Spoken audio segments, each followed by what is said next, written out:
Good morning students. आपका 4 अभ्यास जो है वो खत्म हो चुका है। आज से हम लोग अगला अध्याय पढ़ना शुरू करेंगे जो है बीजीय व्यंजकों का भाग एवं गुणनखंड। तो गुणनखंड के बारे में तो आगे इस चैप्टर में पढ़ाया गया है, लेकिन अभी फिलहाल के लिए आपको बीजीय व्यंजकों का भाग हम कैसे करते हैं उसके बारे में सीखना है। पहला क्वेश्चन है अभ्यास 5A का, भाग दीजिए।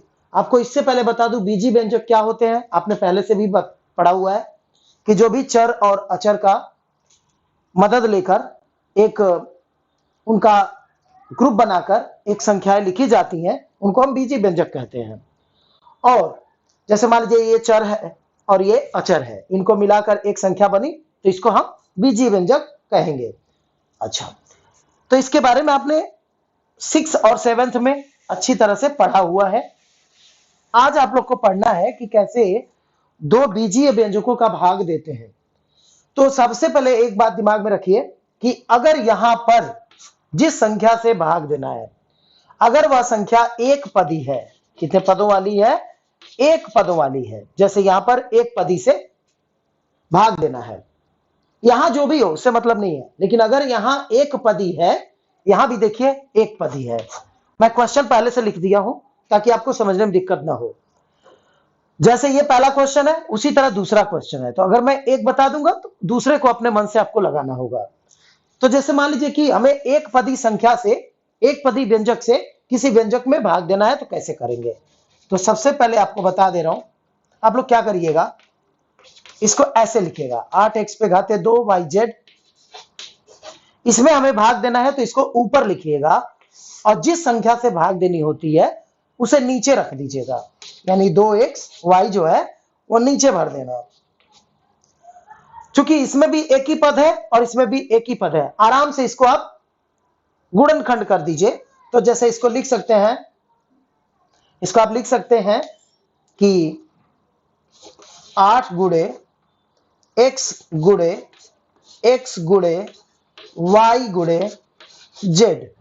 ध्यान दीजिएगा 8 गुणे x, x चूंकि 2 बार है तो लिखेंगे 8 गुणे x गुणे x y गुणे z, ऐसे कर दीजिएगा।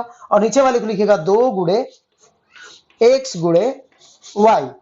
अब 2 से अगर आप 8 को काटते हैं तो 4 बार में कट जाता है, और x से अगर इस x को काटते हैं तो पूरा पूरा कैंसिल हो जाता है, और अगर इस y से इस y को काटते हैं तो पूरा पूरा कैंसिल हो जाता है। यानी जब आंसर आप लिखेंगे तो कितना लिखेंगे, यहां ध्यान रखिए, यहां पर कटने के बाद यहां पर एक बच जाता है, ठीक है? तो इसको लिखना मत भूलिएगा आप लोग। यहां भी कटेगा तो एक लिख दीजिएगा, यहां भी कटेगा तो यहां एक लिख दीजिएगा। अब इसको थोड़ा हल करते हैं, तो 4 एकम 4 एकम 4 x z, देखिएगा ध्यान से, 4 फिर x फिर z, तो ऊपर लिखेंगे 4xz और नीचे बचेगा, देखिए क्या, नीचे सभी एक हो चुका है तो उसको लिखने की आवश्यकता नहीं है, इसी पर आप आंसर लिख देंगे। ठीक है, फिर से बता देता हूं, 8x स्क्वायर yz को ऊपर रखिएगा और इसे आप नीचे रखिएगा। 8x स्क्वायर yz को लिखिएगा 8 गुणे x गुणे x गुणे y गुणे z, और 2xy को लिखिएगा 2 गुणे x गुणे y।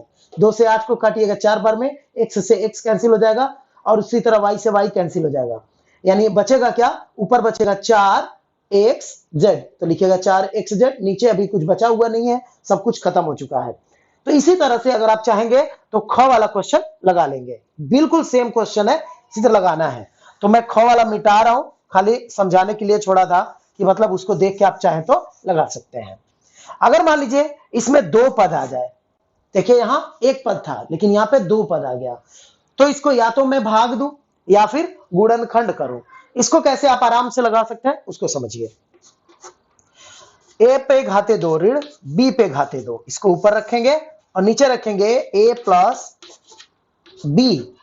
आपको क्लास 7 में याद होगा, ये एक सर्वसमीका थी जिसे आपने पढ़ा था, जिसको हम वर्गांतर कहते हैं। तो a पे घाते 2 माइनस b पे घाते 2 बराबर होता है एक ब्रैकेट में a प्लस b और एक ब्रैकेट में होता है a माइनस b। यह सर्वसमीका है जिसे आपने 7th क्लास में पढ़ा होगा। तो इसके बाद से आपको क्या करना है कि ये a प्लस b को नीचे भरना है और ये जो सर्वसंख्या जो आपने 7th क्लास में पढ़ के जो सीखा था कि ए स्क्वायर माइनस बी स्क्वायर बराबर ए प्लस बी ए माइनस बी, इसके बीच में क्या होता है, गुणा होता है, इसलिए ए प्लस बी को ए प्लस बी से कैंसिल कर देंगे, काट देंगे, और यहां बचेगा, यहां पे एक चाहिए तो लिखिए, नहीं लिखेंगे तो भी सही है, लिख देना बेटर रहता है। अब ये हो जाएगा a माइनस बी, आपका यही आंसर होगा। तो इस तरह से आज के लिए बस इतना ही, शेष आप लोग लगाइएगा। धन्यवाद।